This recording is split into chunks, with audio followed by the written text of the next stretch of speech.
구독, 좋아요, 알림 설정, 댓글까지 부탁드리겠습니다.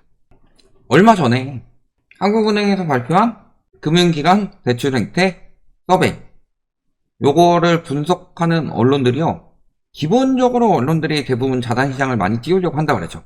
아무래도 자산소득을 올리는 것, 자산시장의 가치가 올라가는 것이 근로소득으로 돈 버는 사람들이 그쪽 가치가 올라가는 것보다 부자들한테 유리하다, 이런 부분들을 많이 말씀을 드렸었고, 그러니까 이번에 발표되자마자 언론에서 이야기한 부분은 가계대출이 완화됐다, 대출 더 내줄 것이다, 이런 식으로 이야기를 했지만 실질적으로는 이런 거죠. 이런 부분을 빼고서 대출 완화되니까 대출 더 잘 받을 수 있을 것이다, 이런 식으로 이야기를 했는데, 실질적으로 한국은행에서 경고한 부분이 이거예요. 채무상환 부담으로 2분기 기업과 가계의 신용 위험이 더 커질 것이다. 그래서 금융기관 대출행태 서베이 결과에 따르면 국내 은행이 예상한 2분기 신용 위험 지수는 37로 1분기보다 5포인트 높아졌다. 많이 높아진 거죠. 32에서 37까지 올라갔으니까. 그리고 주체별로 보면 대기업과 가계가 전분기보다 5포인트, 6포인트 급등했고, 중소기업은 유지가 되었다. 가계의 신용 위험이 6포인트 급등하면서 가장 많이 늘어난 셈이죠. 실질적으로 기본적으로 대기업이나 중소기업보다 높은 상황이었음에도, 그러니까 가계부채가 굉장히 위험해졌어요. 그래서 저희가 그때 그 기사를 분석해 드릴 때 뭐라고 그랬어요? 대출 수요가 줄어들어서 태도지수가 나아졌다. 근데 이것도 아직 마이너스니까 대출을 강화한다는 소리고요. 예를 들어서 100명 중에서 한 10명 빌려주는 거예요. 10% 빌려주는 거죠. 근데 수요가 줄어서요, 한 30명으로 줄었어요. 빌려주는 사람을 6명으로 줄인다고 하더라도 수요가 30명으로 줄어들면은 빌려주는 사람은 20%가 되는 거죠. 대출 태도는 나아지는 거예요. 이런 식으로 생각을 해보시면은 수요가 굉장히 급감했다. 특히 주택 같은 경우. 일반 대출은 마이너스가 더 심화되고 있죠. 그러니까 결국에는 수요가 줄어서 오히려 나아진 것처럼 보이지만 가계의 대출 위험도도 커졌고 은행은 계속 대출을 안 내주고 있는 상황이다. 이런 것들을 토대로 보면은 지금 대출 안 내주고 있어요. 여기도 보시면은 정책 대출을 위주로 가고 있는 거죠. 그래서 가계부채 2% 이내로 잡는다고 지금 대출 총량 규제 이번에 은행권에서 들어가고 있는 상황인 거고, 그래서 고신용자 신용대출도 안 나오고, 이금융권 같은 경우는 대출 더 안 나오죠. 이금융권에서 대출을 받아보시려는 분들은 다 알거다. 진짜 더럽게 안 나오는 거. 왜냐면은 이금융권에서는 현재 여러 가지 리스크가 많기 때문에요. 대출 리스크를 더 늘릴 수도 없고, 실질적으로 이금융권 대출 수요가 줄어서 역마진이 많이 나기 때문에 대출을 줄이고 예금도 줄이고 이렇게 진행하고 있는 중이다. 그럼에도 불구하고 지금 대출 문제만 있는 게 아니라 이 문제에 대해서 이야기를 많이 하죠. 중동발 위기가 터지고 있다. 이것 때문에 3고 현상이 진행이 될 것이다. 대출 축소가 되는 게 문제가 아니라 고금리가 유지가 될 것이고, 근데 고물가도 유지가 될 것이고 고환율도 유지가 될 것이다. 이 3고 우려는 중동 위기 때문이다. 이런 식으로 이야기를 하면서 중동 위기 터지면서 더 심각해지고 있다. 그리고 심지어 최근에 금감원장마저도 그런 이야기 했죠. 중동발 3고 이어질 것이다. 각별한 경계가 필요하다. 근데 저는 이렇게 말하는 것에 대해서 굉장히 부정적으로 보고 있습니다. 중동발 위기가 아니에요. 그 과거에 인플레이션 심각할 때 언론이나 특히 부동산 전문가라는 사람들 무슨 이야기 많이 했었어요? 러시아, 우크라이나 전쟁 때문에 인플레이션이 심화된 것이다 라고 이야기하면서 금방 해결될 것처럼 이야기를 했죠. 이번에도 마찬가지예요. 중동발 위기라고 이야기를 합니다. 그러면 중동발 위기가 해소가 되면은 저 3고 현상이 사라지는요. 근데 고물가가 되기 때문에 고금리를 유지할 수밖에 없는 거고, 미국이 고금리를 계속 유지를 하니까 고환율 추세가 지속될 수밖에 없는 거예요. 그러니까 고물가가 잡힐 것이냐, 중동 위기 때문에 고물가가 생겼어요? 최근에 물가 상승률 발표돼가지고 미국 같은 경우 지금 금리 인상 이야기도 나오고 있죠. 오히려 금리 인하는 물 건너갔다는 이야기들도 많이 나오고 있고, 그게 지금 작년 12월, 올해 1월, 올해 2월, 올해 3월까지 다 예상치를 넘는 물가가 나왔기 때문에 그런 이야기가 나온 거죠.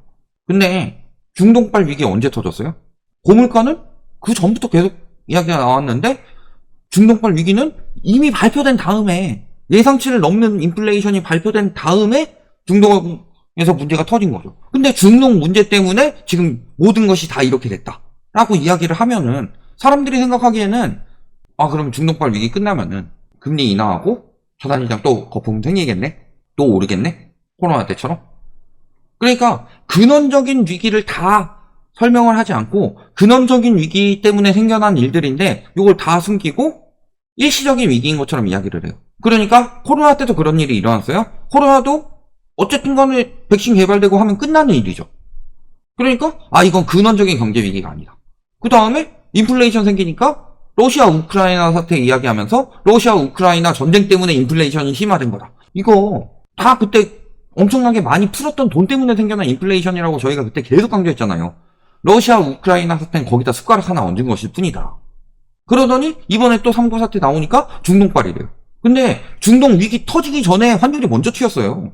근데 저런 전쟁 같은 경우는 또 전쟁이 안정되면은 경제의 근본적인 문제가 아니기 때문에 금리만 낮으면 자산시장에 거품이 생길 수 있겠구나. 이런 생각이 들도록 만드는 거예요. 근데 지금 근원적인 문제라고 했죠. 코로나 때 푼 돈이 문제가 아니라 코로나 때 푼 돈은 지금 엄청난 문제를 만들어냈지만 그 전에 글로벌 금융위기 때부터 돈을 쭉 풀어가지고 인플레이션이 심화될 수밖에 없는 상황을 만들었고 경제가 회복되면. 근데 그 상황에서 경제가 회복된다 싶으니까 미국에서 긴축이 들어가기 시작했는데 그 상황에서 코로나가 터져서 돈을 더 풀었으니까 문제가 엄청나게 커졌다 그랬죠. 그리고 그 와중에 세계적으로 돈은 풀면서 디레버리징을 진행했지만 우리나라 같은 경우는 그 와중에 전세자금 대출을 풀고 초이노믹스를 풀면서 가계부채를 더 늘려놔가지고 위험이 더 클 수밖에 없다. 이 부분에 대해서 경고를 했는데 지금 다 그게 문제가 되고 있죠. 근데 다 지금 중동발 위기인 것처럼 이야기를 하고 있는데 중동발 위기 때문이 아니라 선거현상은 다른 문제 때문이에요. 그때 생겨난 인플레이션을 본격적으로 긴축을 할 수가 없기 때문에 생겨난 얘기다. 미국도 긴축에 한계가 있는 거고요. 우리나라는 경제가 더 무너졌으니까 미국만큼 금리 올리지도 못한 거고. 그러니까 지금도 다 저 핑계 대고 있어요. 하는 총재도 마찬가지예요. 금리 인하의 최대 변수는 유가다. 요즘에 유가 문제 생긴 게 중동 사태 때문이라고 하죠. 근데 그 전부터 유가는 올랐죠. 왜 올랐어요? 미국에서 금리 인하 이야기를 하니까 달러 가치와 유가는 반비례한다고 그랬죠. 그러니까 달러 가치가 떨어지니까 유가가 튀었는데 문제는 유가가 튀면서 미국에서 긴축 이야기를 하니까 달러 가치가 다시 올라가는 느낌이 나는 거죠. 근데도 유가는 계속 올라가고 있죠. 근데 유가가 문제라서 지금 물가가 안 잡히는 거죠. 이야기를 하고 있어요. 역시 중동 사태 때문인 것처럼 이야기를 하고 있죠. 그런데 소비자 물가가 하반기 2.3%로 갈 것이다. 이 한은의 전망에는 유가가 배럴당 80달러 후반 정도에 머무른다는 전제가 있었는데 그게 아니면은 문제가 될 것이다 라고 이야기를 하는데요. 실질적으로 지금 물가에 제일 영향 많이 주는 거 뭐예요? 농산물. 석유류는 1.3% 인플레이션을 만들어내고 있고 농산물이 인플레이션을 심각하게 만들고 있죠. 이게 어느 정도 수준이다? 중국은 오히려 떨어지고 있고 미국 상승률 계속 줄고 있고 일본도 계속 줄고 있는데 한국만 계속 천정부지로 올라가고 있다. 핵심적으로 잡아야 될 의식주 중에 식을 안 잡고서 물가가 이 모양이 고리했는데 이걸 가지고 다 지금 해외 요인으로 돌리고 있어요. 환율 때문에 그래요? 사과값이 엄청 튀었죠. 사과 외국에서 수입해와서 먹어요? 우리나라가? 대부분 한국산이에요. 근데 지금 다 유가 탓하고 있어요. 중동 위기 탓하고 있고. 석유 때문이 아닌데. 고물가의 주범은. 그러니까 3고는 중동 사태 때문이 아니라 그 전부터 3고가 이어졌었기 때문에 계속 전망이 어긋날 수밖에 없는 거예요. 계속 긍정적으로 전망을 하려고 하기만 하지. 거기다가 올해 1분기는 다 정부에서 총선 대비해서 재정을 엄청나게 풀어서 살린 거예요. 작년에 외판기금 20조 건에다 썼다고 그랬는데 올해 1분기에만 10조 건에다 썼죠. 작년에 하는 마통 많이 받았었죠? 절반 정도 올해 1분기에 받았죠. 맨날 상저하고 이야기하는데 작년엔 상저하고였어요? 아니죠. 물가만 상저하고 됐죠.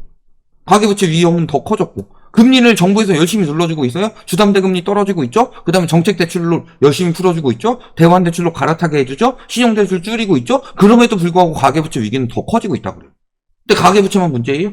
기업부채도 다 문제죠. 금융권들은 버티기 힘든 거고 그러니까 대출 축소로 들어갈 수밖에 없는 거고 그러니까 가계부채는 사실은 터트려야 되죠. 터질 수밖에 없는 상황인 거고 이거 안 터트리면 일본식으로 흘러간다고 그랬어요. 근데 이거를 안 터트리고서 부동산 시장 그 가치를 유지하려고 근데 부동산 가치는 아무 의미가 없어요. 보이지 않는 돈이기 때문에. 그러니까 자산의 80%는 부동산인데 사람들은 맨날 먹고 살 돈이 없다는 소리예요.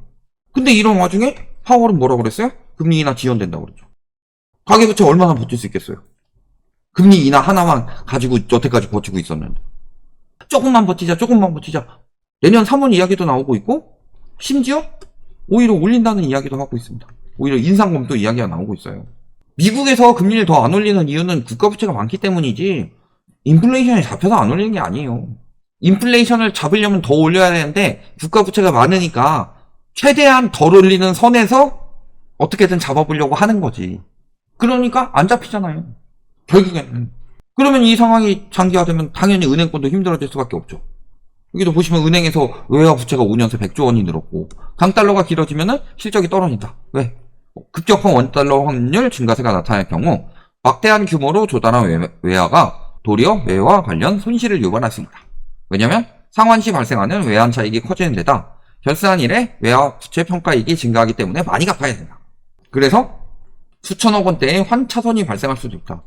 은행권 붕괴를 막으려면은 환차손 나는 것도 막아야 되죠.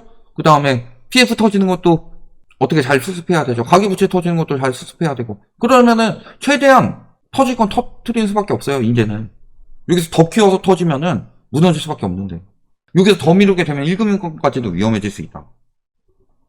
이렇게 보시면은 고금리 장기화되죠. 고물가도 장기화되고, 이 상황에서 고환율 때문에 은행권에서도 더 많은 자금을 확보해야 되고 더 수익성을 내야 한다라는 상황이 오게 되면, 지금 채권금리도 올라가고 있죠. 은행채금리 또 4% 돌파했다고 합니다.